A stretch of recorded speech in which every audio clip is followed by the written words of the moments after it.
special bonus episode of the Movie Nerds podcast, the Two Men with Glasses podcast. My name is Taylor Salen, and joining me today is Kurt Hall. As always, sir, how you doing? I am spectacular. Awesome. So we are going to go ahead and do a review of Fast and Furious 6, or Fast 6, or Furious 6, or whatever the hell it's called. It's the sixth iteration of the Fast and the Furious franchise. Whatever, it's the sixth one, that's all that matters. Yeah, it's directed by Justin Lin. It stars Vin Diesel, Paul Walker, Dwayne Johnson. Michelle Rodriguez returns, and all the other people that you know and love from the Fast and the Furious franchise are back. So let's jump right in here, Kurt. What did you think of, we'll just call it Fast 6? What if I want to call it Furious 6? No, I like it. I think it's a lot of fun. I think it's, I don't know how to put this. It's the total accumulation of what I want in a summer movie. And that is over-the-top action, a fun, light script. I mean, there's stuff going on, but it's not too heavy. And most of all, I can just have a whole lot of fun watching it. Yeah. I have to agree. I don't think this is as good as Fast 5. But I thoroughly enjoyed it. You know, like you said, it's kind of this schlocky, fun popcorn movie that exists just to have a bunch of insane, over-the-top action sequences. And that's really it. So let's jump in here.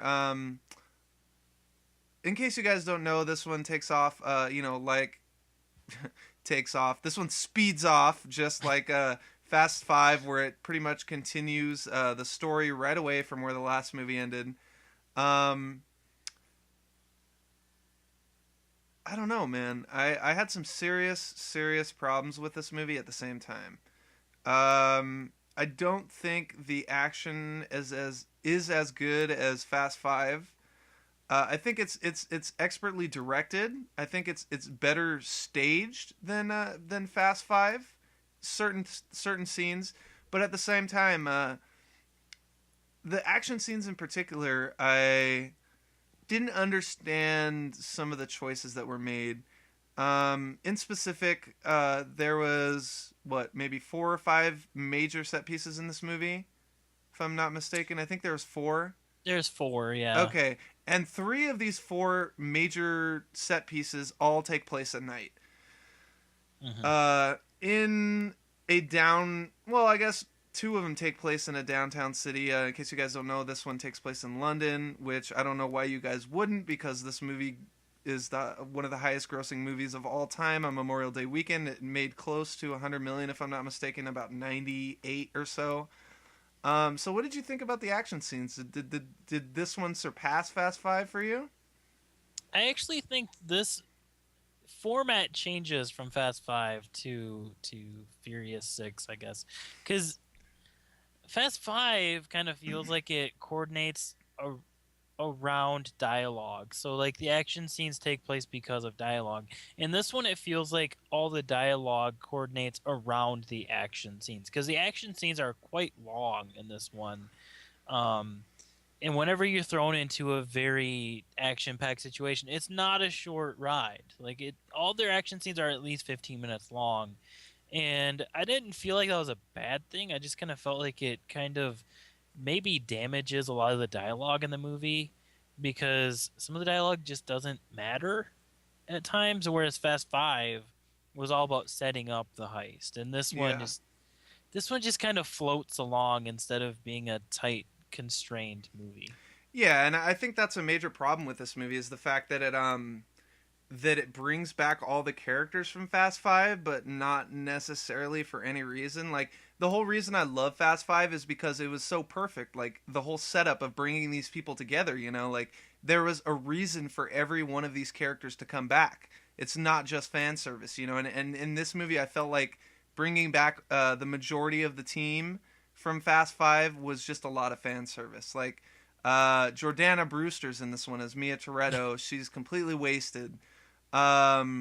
You've got Tyrese Gibson in this one, who I thought was actually better in this movie than in Fast 5. They gave him a lot of really great comedic moments that I absolutely loved. I like you fogging up the glasses there. Oh, sorry. Oh no, you're fine. I also feel like the inclusion of Dwayne Johnson as Lieutenant Hobbs was very unnecessary, other than to get the plot into motion. I feel like The Rock didn't really have much to do in this movie, as whereas like in Fast Five, he was integral to the plot. Like, there's no way that heist happens without that character, Hmm. because he's kind of like the missing piece in the end. And I just feel like it brought all these characters back for no specific reason. Yeah, I think that tends to be the problem with a movie that tries to streamline itself too much.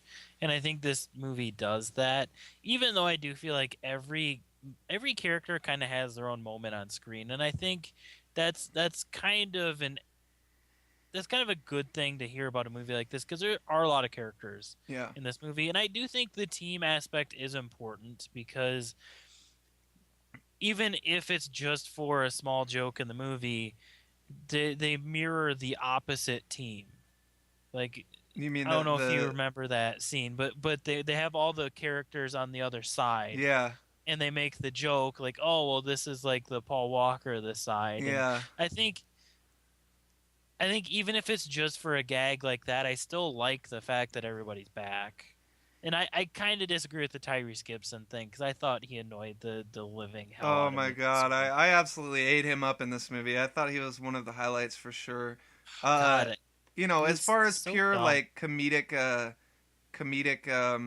levity, I guess, if you will, because this movie's really serious at points. Like, Hmm. of course you've got Vin Diesel playing the morose leader of this group. There's not much levity coming from this character and Paul Walker's character, and I know The Rock has a few good one-liners that I liked.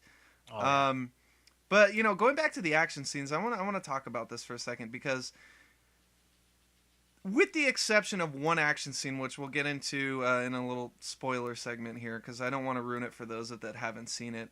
This is, of course, the we'll say the highway chase, because I don't, I think you know which one I'm talking about. It's the only Mhm. action scene that takes place during daylight, and that scene, oh my god, that scene is pure joy as far as an action scene is concerned. It's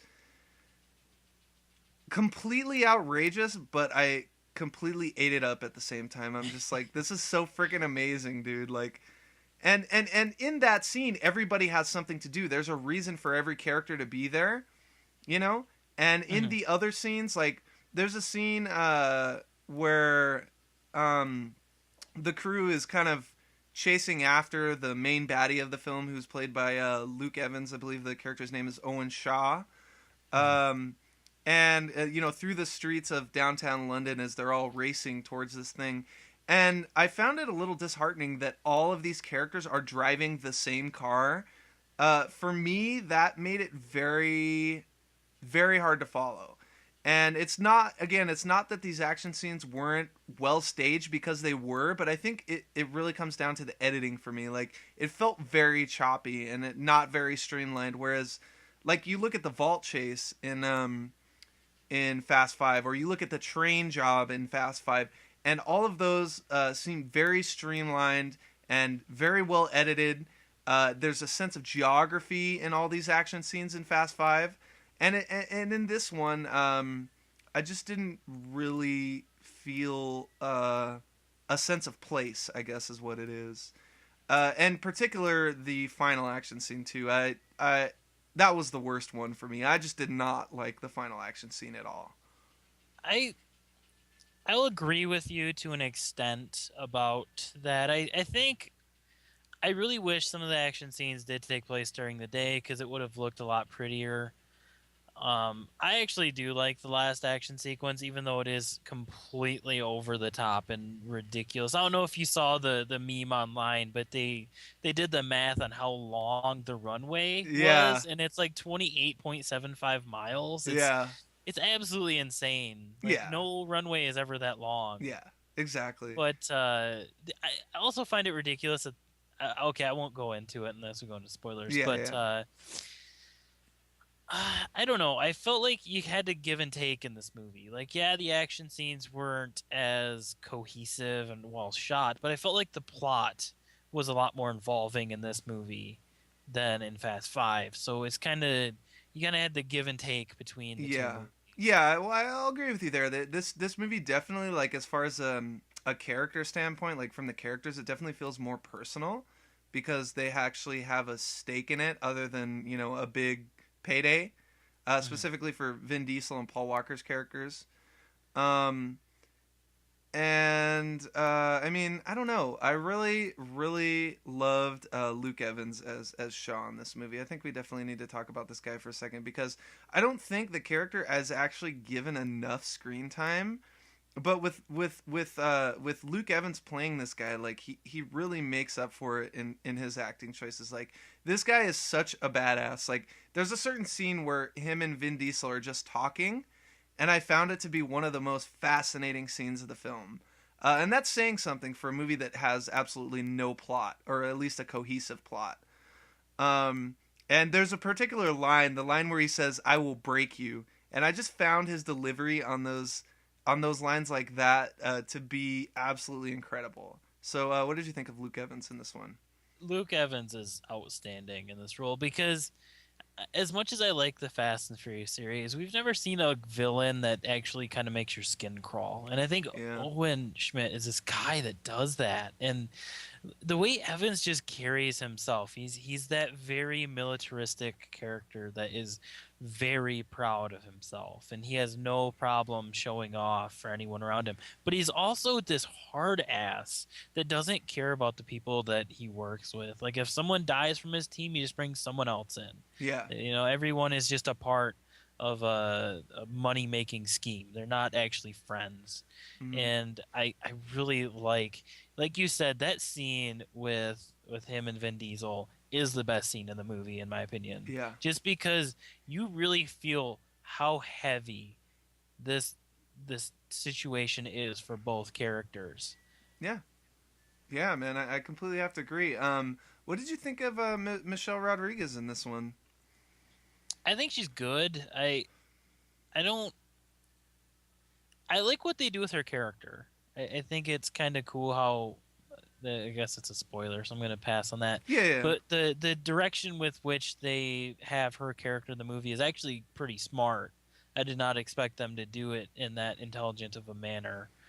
But Yeah, she does a pretty good job, and she even kind of shows some of the somewhat of a range that she has near the end of the film. mm-hmm. Yeah, yeah, yeah. I completely agree, man. I thought she was good, but again, I thought and maybe it's just due to the lack of due to the lack of screen time that she had. Like, there's just a lot of characters in this movie. Like, I feel like other than that joke, like the whole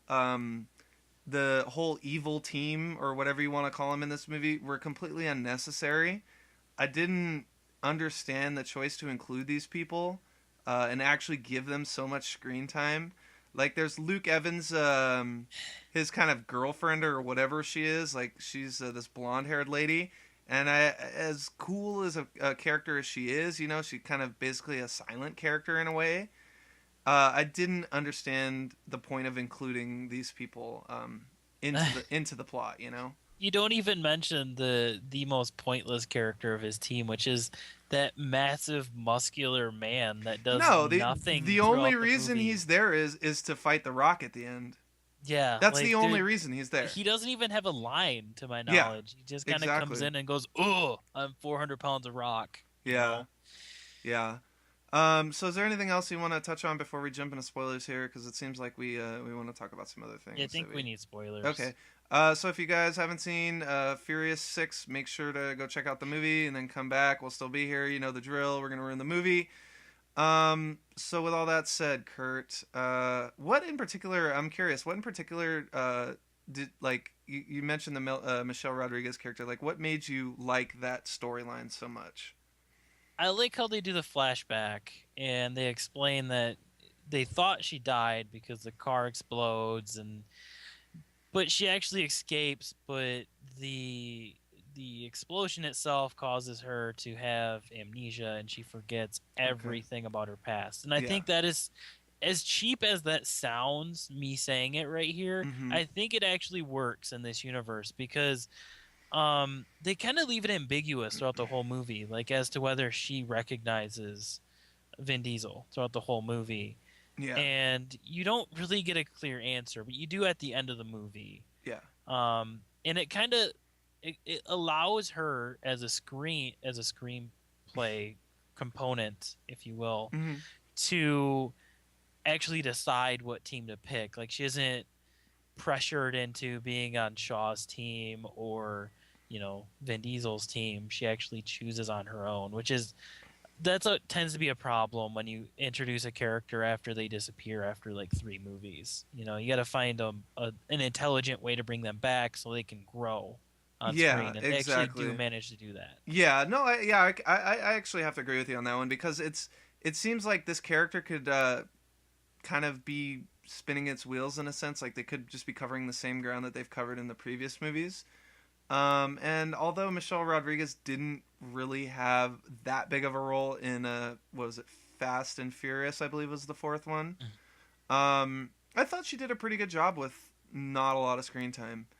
Um, so what did you think of Gina Carano in this one, and specifically the twist there at the end with her character? Um, I Because think she does okay. She's a lot better in this than she was in Haywire. I'll say that because it's much. not a leading role, she's not a leading lady. I can tell Yeah. you that right now. She's definitely going to be more of a character actress if she does continue to act, in the future. I wouldn't even say that she's a character actress. I'd just say she's a chick that can beat other Well, people that's up. what I'm saying. She could turn into a character actress if she kept formulating her craft.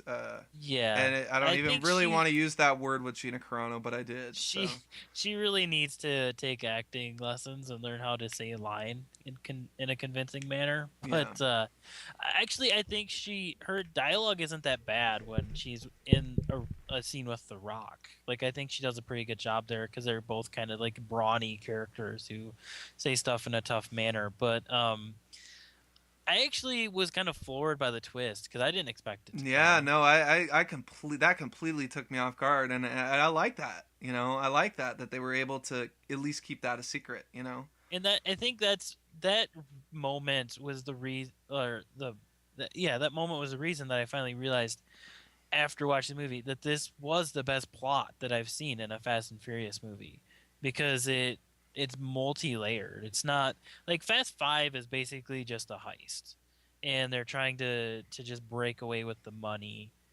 and try to find a way to screw over the cops at the end. But this one actually has a lot of character moments, and it allows these characters to breathe on screen.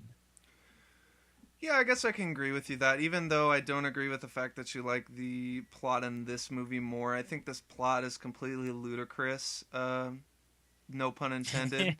Um, It is but ludicrous, but let's be fair. Did we really expect something to be completely intelligent in a Fast and no, Furious no, movie? no, and I didn't. But I mean, the levels of stupidity that this movie goes to at certain points is completely insane. Like, at least you had that sense that I don't know, like maybe it's just the complexity of the plot that turned me off. Because at least in Fast Five, there was this streamlined narrative. They have a goal that they're working to, and in this movie, it feels like it's trying to go in 10 different directions at once. And I didn't really like that. Like, the reason I go to a Fast and Furious movie is to see car chases, is to see crazy ass shit happening on screen. I mean, you look at the vault chase in Fast Five, and in my opinion, that's one of the best action scenes in the whole series. And it's neck and neck with the train scene, in my opinion, because that scene is freaking incredible. But speaking of which, let's talk about the action scene. So, what did you think of the first one there, like the big London chase that happens with the kind of like the I guess it was like a Ferrari or something. It was some kind of like F1 car that he had modified.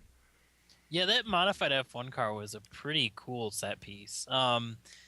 I really like that scene. I think it really kicks you into what the nature of the film is going to be, which is completely over the top, and it's going to be fast paced, and it's going to be a little hard to follow. But I really like that scene just because of I don't know whether it's because it's such a quick scene, but I guess I don't know really where I'm going with this. I Yeah. like it because it sets a tone for the movie really well.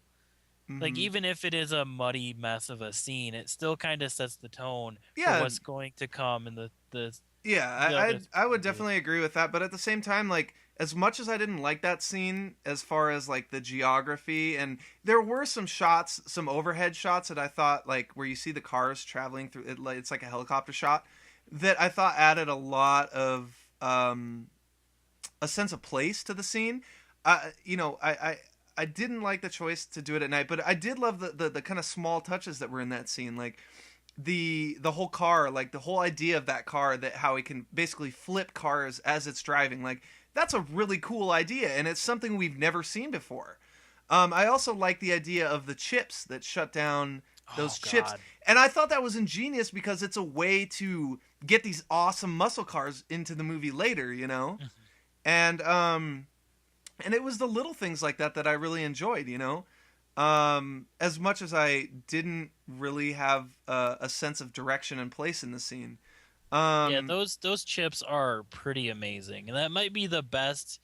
I guess if you can call it a weapon in the series, because yeah, it's really intelligent. and it's something we've never seen before, but it makes absolute sense because you know any car that's been made in the last 20 years has a computer in it, Hmm. and it's an awesome way for um the care to give the scene stakes, you know, like to give you the sense that oh shit, like these guys are actually like outgunned in, you know, in this scene. Like normally these people are very much in control of what they're doing in these action scenes, and it Hmm. was a nice touch to kind of give that sense of unease in a way, you know. Yeah. So let's move on. What did you think about the kind of one-on-one race? I believe was the next one between. I think it was the one-on-one between Vin Diesel and Michelle Rodriguez. That kind of street race that they have. That was pretty good. I think that's the best driving sequence that they actually film in the movie itself. Hmm. Just because it's so intimate and it's so personal. Yeah, and I think that was why I really liked it. Again, even though it's one of these scenes at night, I really didn't get and I'm gonna keep going back to this. I didn't get really have a sense of place. The editing seemed very choppy, but at the same time, like you said, it's a very personal race, and that adds a lot of stakes to you know to the outcome.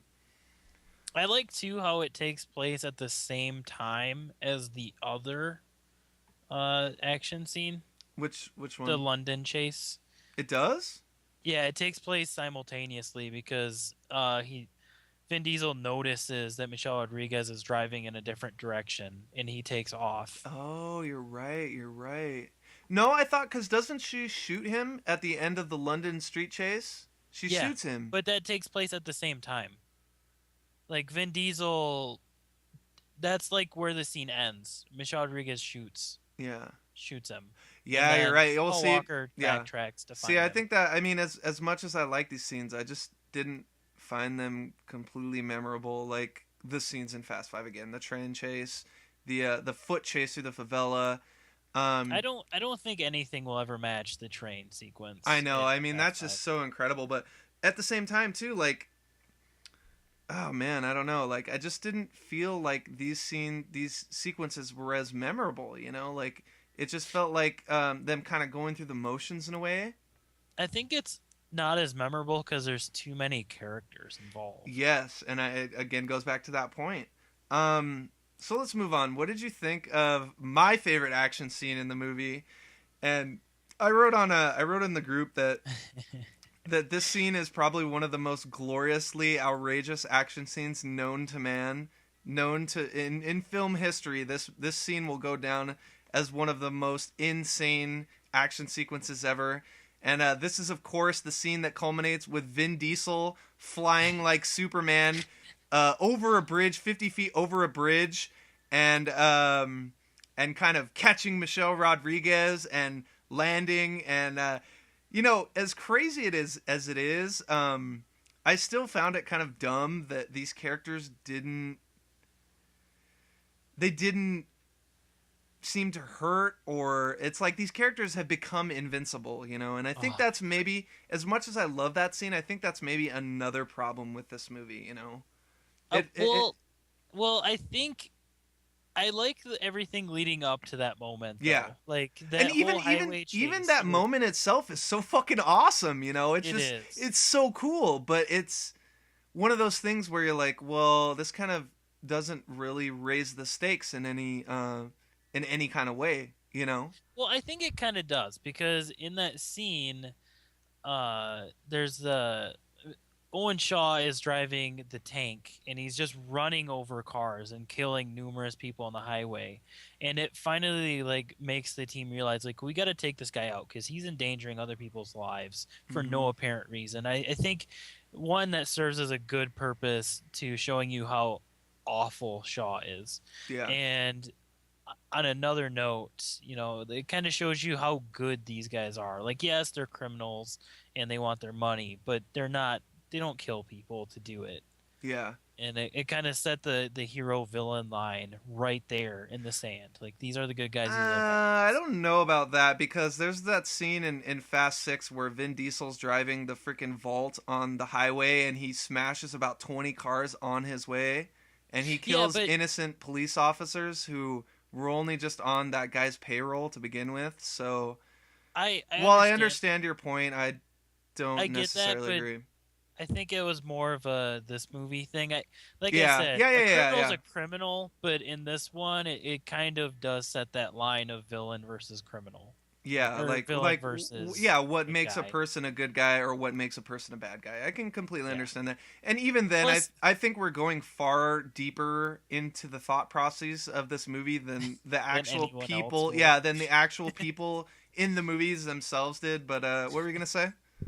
But I also like the scene because it has some of the best comedic beats of the movie, where like Ludacris looks back, he's like, "They have a fucking tank." Yeah, Like, exactly. And again, this is one of the reasons why I love this scene so much, because every person has a role in the scene.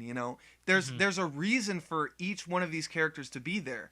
Whereas, like, you take the London chase, these guys are just all racing after Shaw for just to try to get him. I mean, there's not a specific reason why these characters all have to be chasing after this guy, other than the fact that one or two people can't get this guy alone, and even five of them don't get him.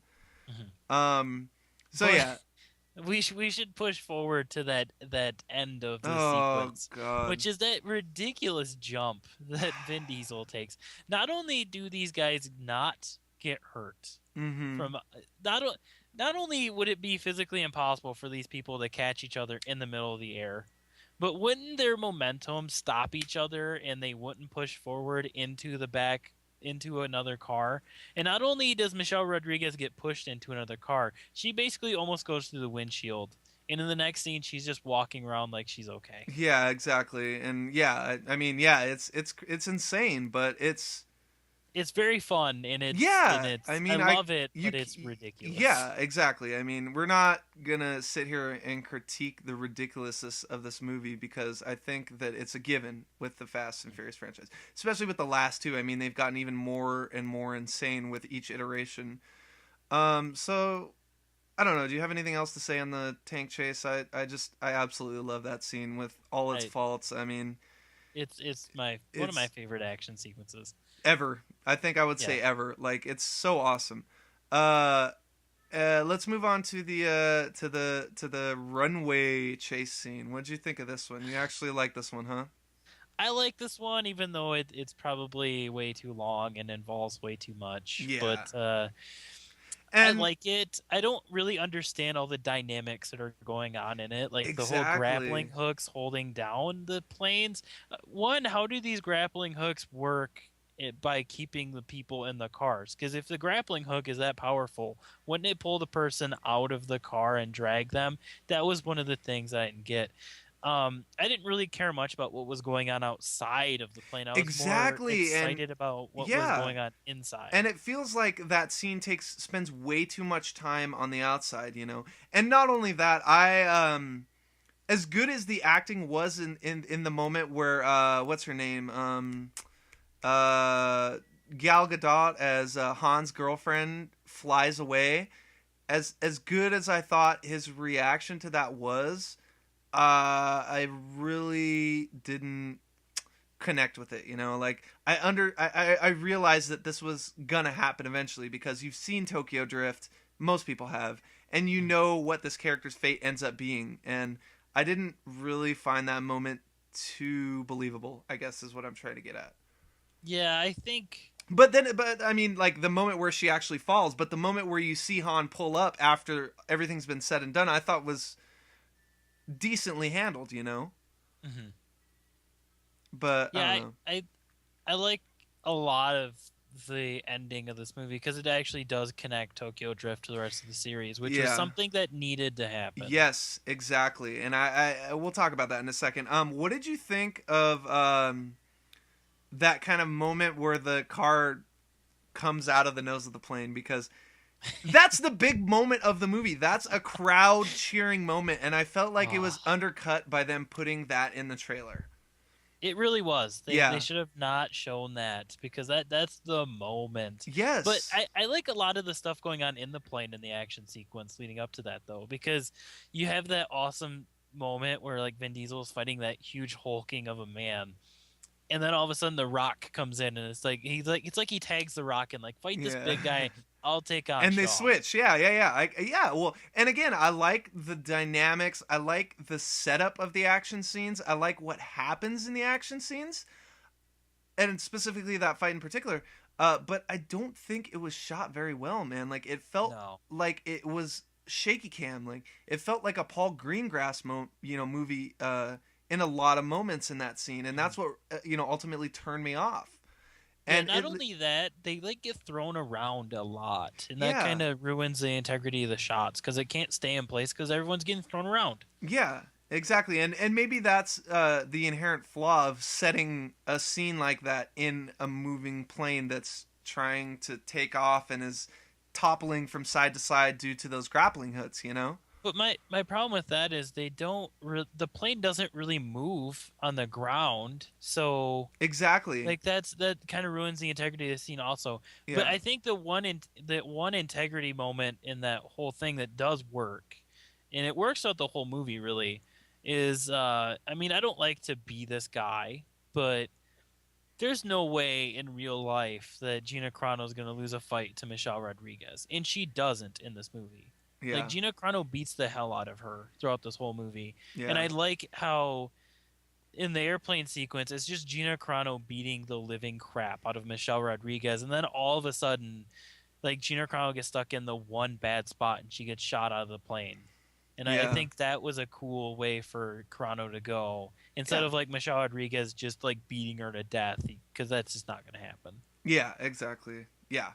So is there anything else you want to say about the final action scene before we talk about the kind of stinger post credits? It's not even a post credit stinger, it's a post movie stinger. It happens right, before the credits even start. Yeah, Um, so what did you think? What did you think of I that am reveal? so excited. Oh my god. I have For to for should go we ahead. actually explain what happens before? Yeah, yeah, yeah. Go ahead. Go ahead. You probably can explain it better than I could.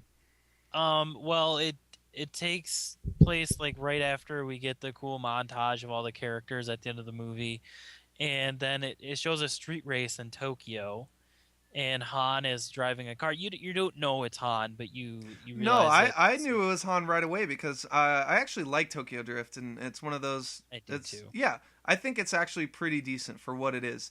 It's And a good racing as movie. soon as yeah, exactly, and it's a nice twist too on what they'd done in the previous Fast and Furious movies. As far as the actual street racing itself. With the drift element and all that, but as soon as I saw that orange 350Z, I realized that we had cut to that scene where Han eventually dies. You know, Hmm. and And it leads up to that scene, and then all of a sudden the car comes out of nowhere, hits it, and someone gets out of the car, and we realize that this is going to be the villain for the next and probably last movie in the series, and of course it's Jason Statham. yeah, woo. Like, Yeah, no. I could not contain how excited I I was don't when I I saw don't the scene. Yeah, I don't know about you, but literally like people started getting up and then the scene started. People sat their asses down, and as soon as you see Jason Statham's face, like you see that mug, and the whole crowd, I mean, it was a packed theater, it was sold out, and the whole crowd went into uproarious applause. Like it was the greatest moment of seeing that movie in a theater, like opening weekend. Yeah. It was just such an awesome moment. Like you feel the energy uh of the crowd in that moment, and I don't know if it was the same for you, but it was just great. I kind of feel like Justin Lin kind of screwed him over in that moment too, himself over in that moment too, because I feel like that actual scene at the end of the movie had much more energy than the movie that preceded it. Yes, I agree. I completely agree. And you know what? That actually, it's funny the way that scene is, how smart it is. Because Mhm. if you remember at the end of Tokyo Drift, the final scene features Vin Diesel coming to race the what's his name? Who's the star of that movie? You know who I'm talking about? Lucas Black. Yep. Where you see Vin Diesel and then the movie cuts to black, and it makes so much sense that this would be the inciting incident that actually gets Vin Diesel to go to Tokyo. And as much as I think Lucas Black is a mediocre actor, I can't wait to see him in the next movie. Mhm. I can't wait to see kind of, because really it felt like Tokyo Drift was the missing piece of the series up to date, up to this. Yeah, and they really they really showed no interest in actually closing the gap between those movies up Yeah, until now. Because Fast Five, for as awesome as it was, people wanted an answer as to why Tokyo Drift existed, yeah. and I feel Well, like they finally put it together exactly. here. And you realize that you know, as soon as you see Han in the fourth movie in particular, you realize, okay, well, this is cool because it's a prequel in a way. This is taking Mhm. place before the last one, which is an interesting thing to do. Especially for a fourth and fifth movie. Yeah. Um, The really the only thing that scares me about the next and possibly last one is the James Wan. director that they chose. I don't get James Wan. I like honestly, there's a guy out there that'd be perfect for a Fast and Furious movie, and that's John M. Chu. Like seriously, just put this guy behind a camera doing these awesome sequences, and you have a really good action movie. The James Wan thing makes no sense to me. Why do you hire a horror director really to But do you a know, movie of this level? at the same time, you know, Justin Lin has directed four of these movies, and they might have saw it as a way to reinvigorate the franchise, even though it's already been reinvigorated. I could see certain people getting turned off by the directing style. As cool as the scenes are in the last two movies, it feels like a lot of the same in a way. Just amped up. It's to the Yeah, but it's at the same time, like, what is James Wan gonna bring? I mean, you never know. He might have a completely unique vision, and uh yeah, I mean, I don't know. It's going to be a big question mark for sure. The I other mean, thing, the other thing that really scares me about this next Fast and Furious movie is its target release date is next summer, meaning they have less than a year to put this ugh. movie out, and that's a really scary prospect. They need to push it back a year. But the thing is Like, they want to let the movie breathe. yeah, exactly, and they want to capitalize on the success of the last two movies. I think that's a good idea, but at some point you got to realize what's practical and what is not practical. And Exactly, making and a film of that level, because you know they have to push it even farther than this one for as far as action. yeah. Like you're not going to do that in a year. Yeah, exactly. And it's going to be a daunting thing for James Wan, I can tell you that, to step into the shoes of Justin Lin after this movie. Because, like you said, I don't know how they're going to top the craziness of this movie. I mean, this movie is freaking batshit crazy, like Nicolas Cage batshit crazy. I really wish they would have went with like the visual style of a John M. Chu with his work of G.I. Joe Retaliation, which was just as many problems that movie had. The action in that movie was amazing. It And was. then It was. I mean, yeah, I completely agree. that Like, are you look at that, like, the Ninja Cliff battle. I mean, that's a freaking 10, 12-minute sequence, and that really mirrors kind of what they're doing with the Fast franchise now. You know, they have these huge, long action scenes that are kind of drawn out in a sense, you know? yeah. And another guy that I kind of wish they would have entertained the idea would be like a Nicholas Winding Refn. I think a Nicholas Winding Refn Fast and Furious movie would be so weird that I want to see Yeah, no one would see that movie. Sorry, dude. it. No one, as much as I would want to see it, no one else would see that damn movie. I don't know, Because man. it would be like, imagine if like the character of Driver played by Vin Diesel. That's what Fast and Furious 7 directed by Nicholas Winding Refn would be. Yeah, It'd be yeah, this morose guy, you know, and the Dominic Toretto character is already a super morose dude, a super serious dude, you know. And yeah, I don't think that would work. As interesting as it would be. yeah. It I would guess be an so. experiment for sure, you know. True. So is there anything else you want to talk about before we close this bad boy out? I think I'm good. Man, I have a headache now just trying to think and talk about this movie. I don't know why, but I do. I don't know. Maybe we're gonna come off as completely nonsensical.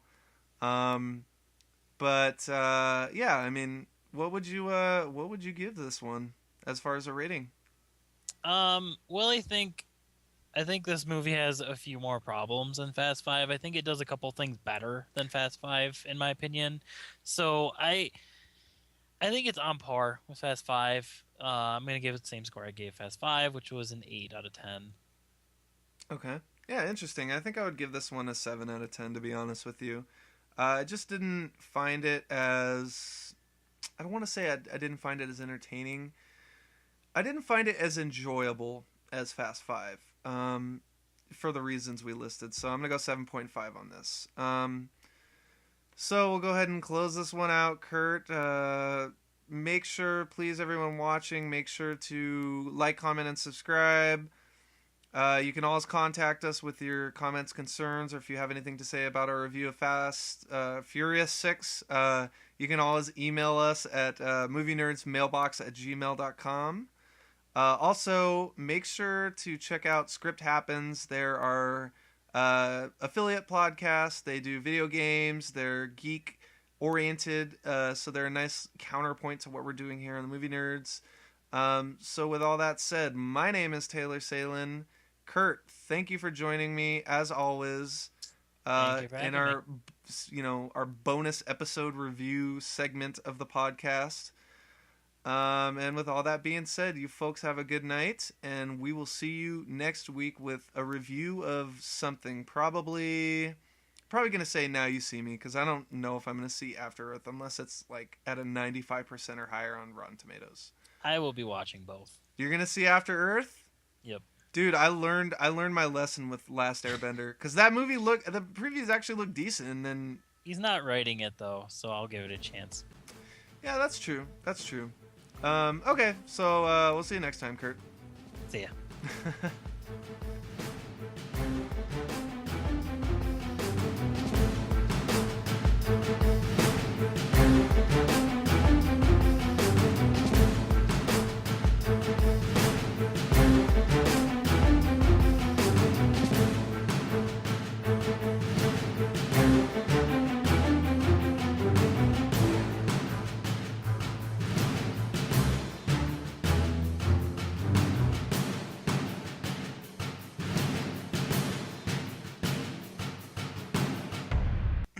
Ooh, I'm here. Okay. Hello. Check. Go ahead and talk. Hello, hello, hello. Hello, hello. Hello there.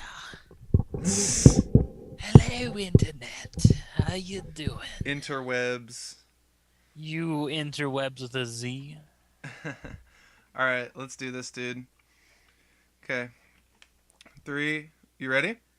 Yep. All right. 3, 2, 1. Hello, and welcome to another special bonus episode of the Movie Nerds podcast, the Everyman. God damn it! Ugh! Actually, I'm gonna go. I'm gonna do the Tommy special here.